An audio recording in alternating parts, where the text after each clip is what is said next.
This week, we'll be discussing child welfare.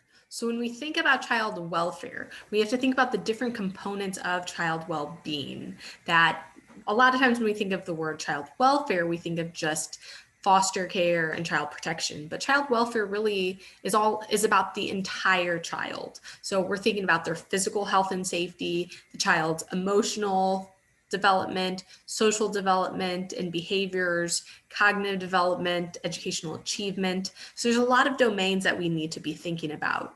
But the largest aspect when we think about the government's role in promoting child welfare is thinking about child safety and protection. So if we look at kind of the history of the government's involvement in child welfare, prior to the 1800s, there really was the view that children were parents' responsibility and the parents' property, and kind of what happens in the home stays in the home. And people were really reluctant to step in if there were allegations of abuse, unless the child was killed. That's really the only situation where prior to the 1800s, the government would really step in. In the 1800s, this is when we start seeing the opening of orphanages. So if kids had been orphaned, both of their parents passed away, then they would be placed in an orphanage through churches. But we're still not seeing a lot of involvement if a parent is able to care for the child. This doesn't really start to take grasp until the 1870s. So this is the first time that child welfare societies are developed. And the first kind of known case of Mary Ellen, which the readings we'll talk about, was a little girl, 9-year-old girl living in New York, and there were major allegations that she was being abused by her adoptive mother. But at the time, there were no laws that were saying that you cannot, how you can and cannot treat your children.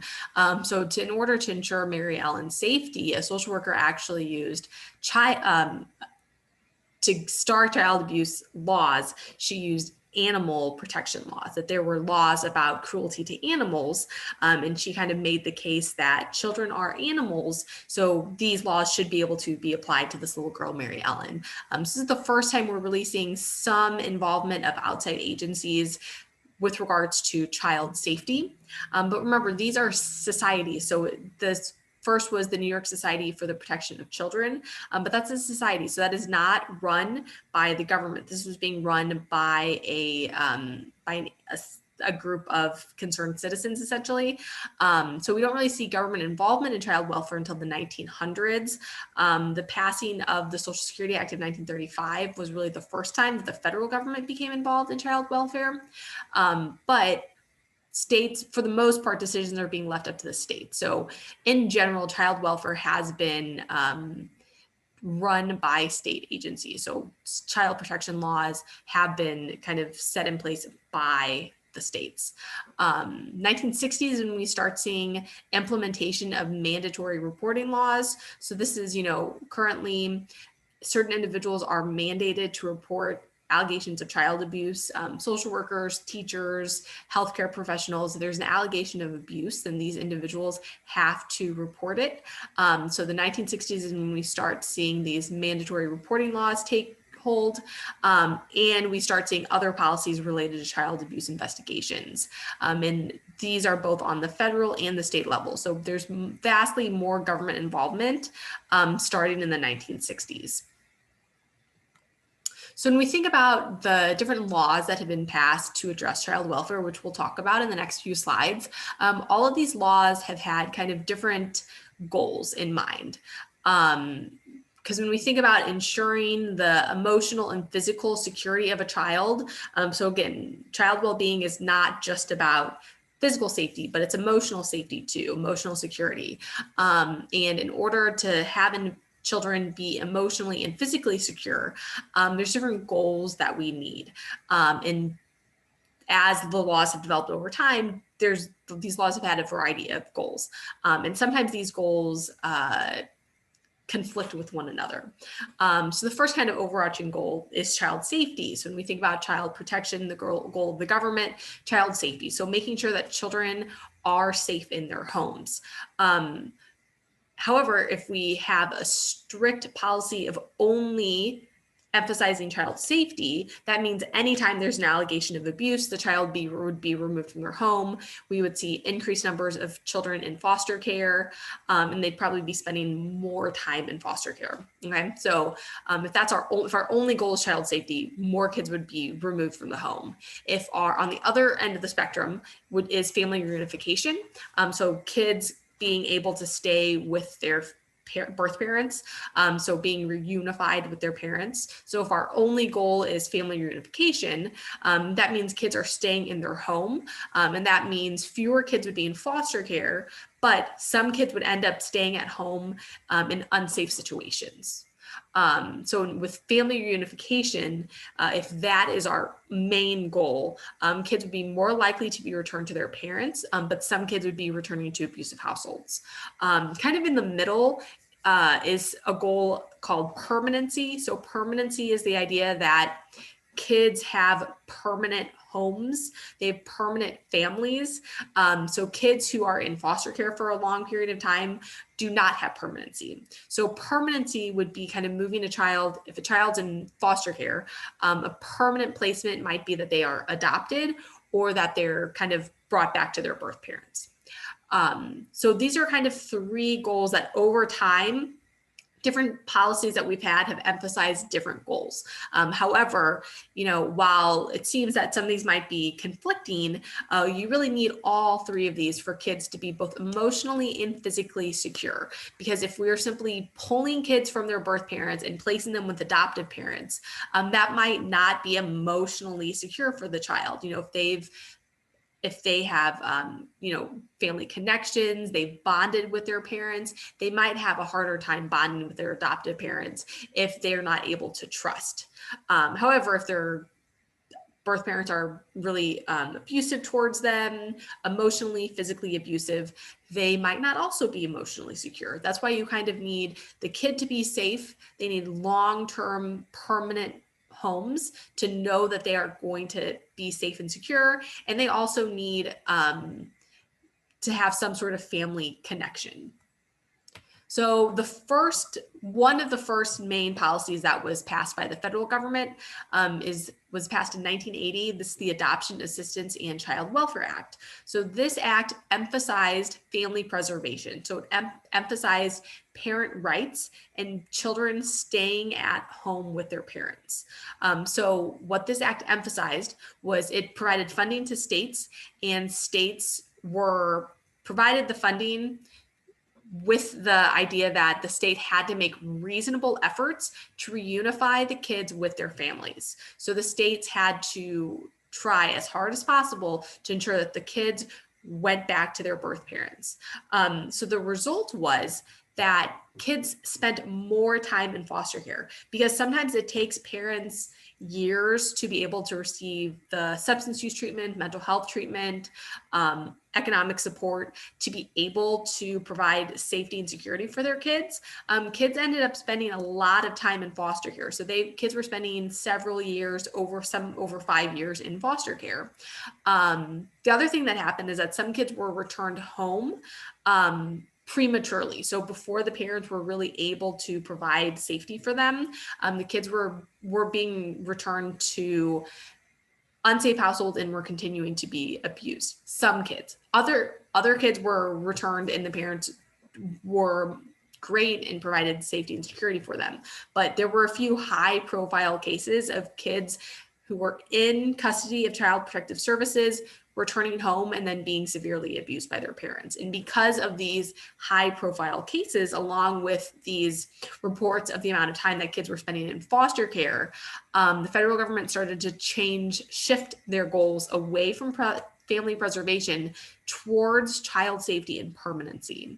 So in 1997, the federal government passed the Adoption and Safe Families Act. So again, in response to the idea that some kids were spending a lot of time in foster care and some were unsafe at home, the federal government shifted gears and now emphasized child safety and permanency. So they wanted to make sure that kids were safe and that they had permanent, long-term permanent placements. So this now required states to be more timely in making their decisions. So rather than kind of languishing for years and not just being able to determine quickly whether a child was able to return home or not. They had to make faster decisions as to whether or not a parent was going to be able to regain custody of their child. So there were much more strict timelines.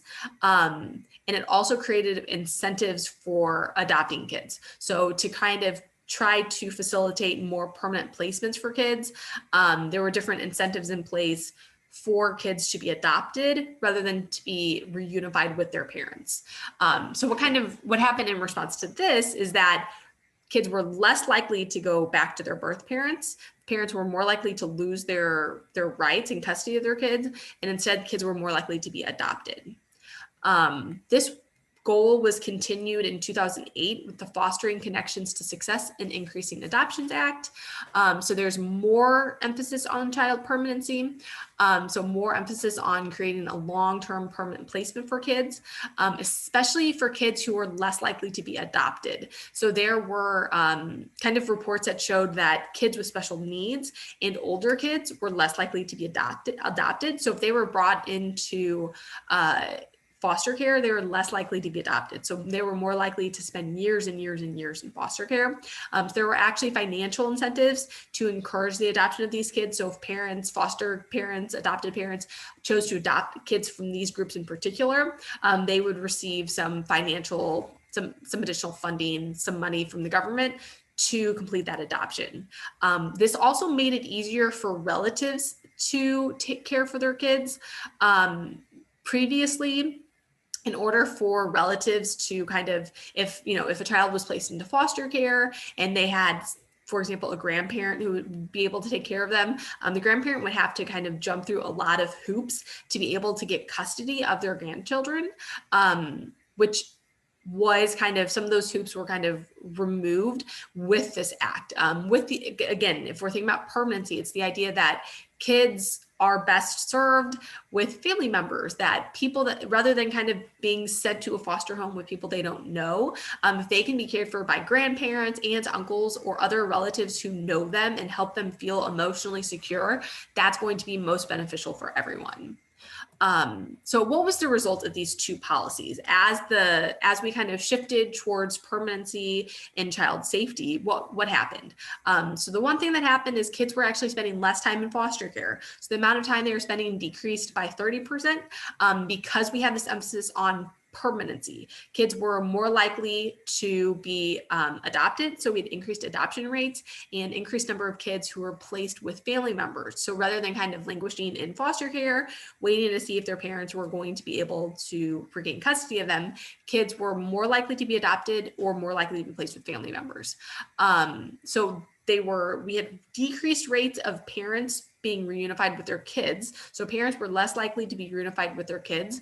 But the thing to keep in mind is this is still the most common outcome for kids in foster care. So still today, over 50% of kids who are placed into foster care will end up being replaced with their birth parents. So that leads us to more present day. The most recent major federal government act that was passed related to child welfare was in 2018, and the Family First Prevention Services Act. So the emphasis of this is kind of, again, recognizing that kids will have the best outcomes, both safety outcomes and emotional outcomes, when they're not in foster care for as long, and when they're able to be placed with family members.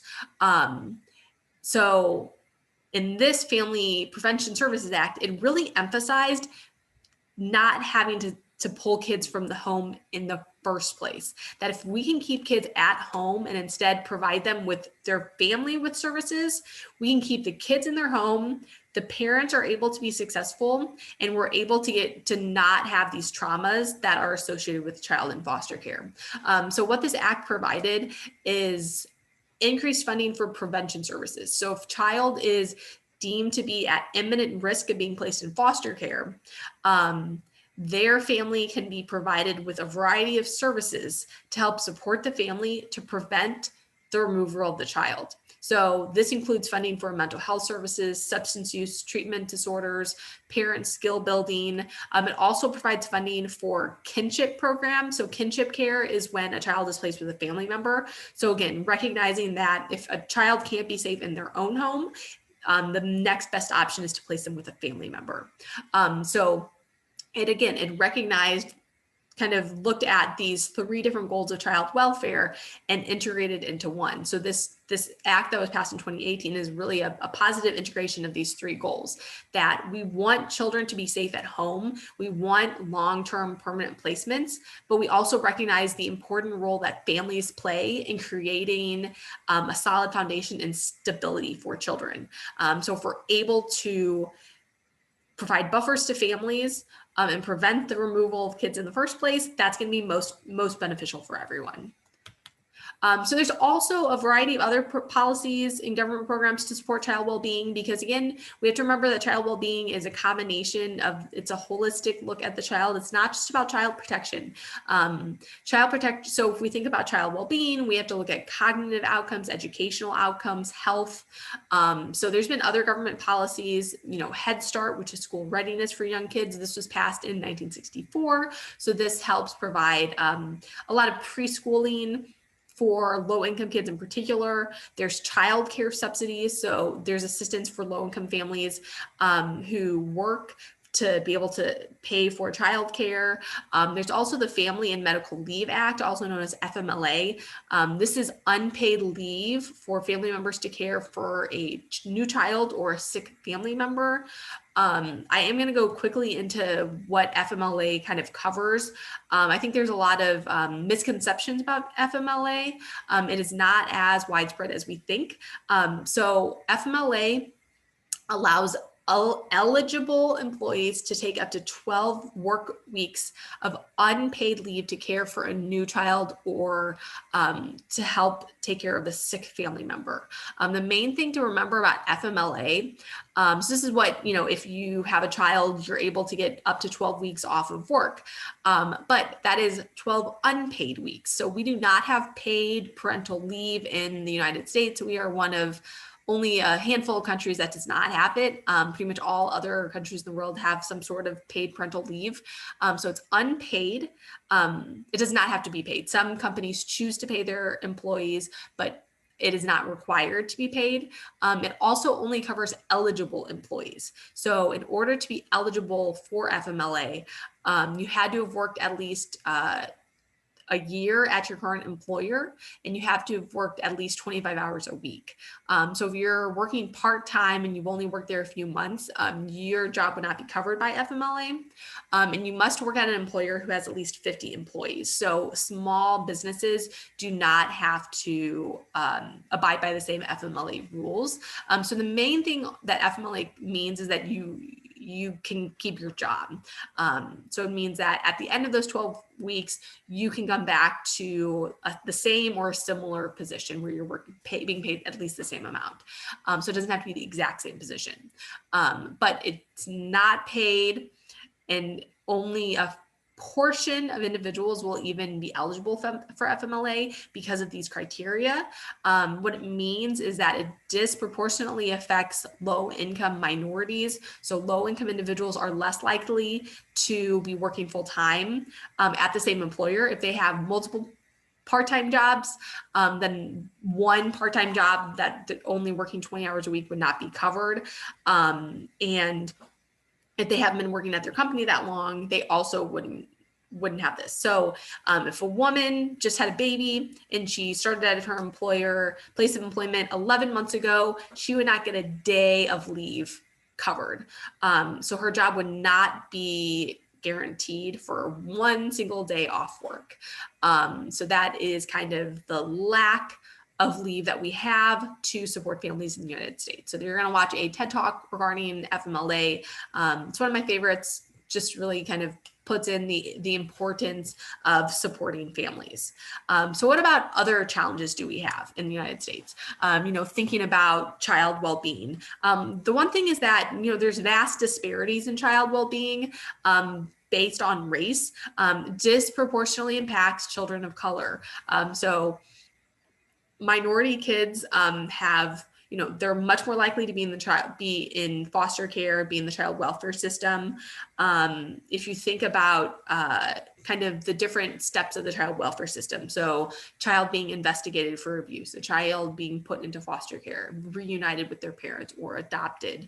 African American and Native American kids have the worst outcomes in the child welfare system. So they're more likely to be reported for child maltreatment.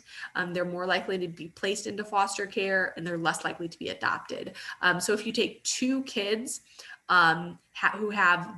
who are identical in every way except one's white and one's African American, the African American child will have way worse outcomes in the child welfare system. There's a TED Talk you're going to watch. Sabrina needs to think more about that. But there are inherent biases in the child welfare system that makes it much more difficult for minority children. But other aspects of child well-being, children of color also have worse outcomes. So they have lower rates of academic achievement, lower rates of reading, math proficiency in fourth grade, lower rates of having a college degree. Poorer health outcomes, they're more likely to be in poverty. So just at all of these different aspects of child well-being, minority children have worse outcomes. Also kind of going back to child welfare, we've seen growth in foster care populations recently over the past decade that has been connected to the opioid epidemic. So parents with substance use issues are more likely to get their kids removed, and their kids are being more likely to be in foster care and kind of losing their custody. We're also seeing long-term impacts from childhood traumas and other adverse childhood experiences. So kids who've been abused or neglected by their parents, either physically or emotionally.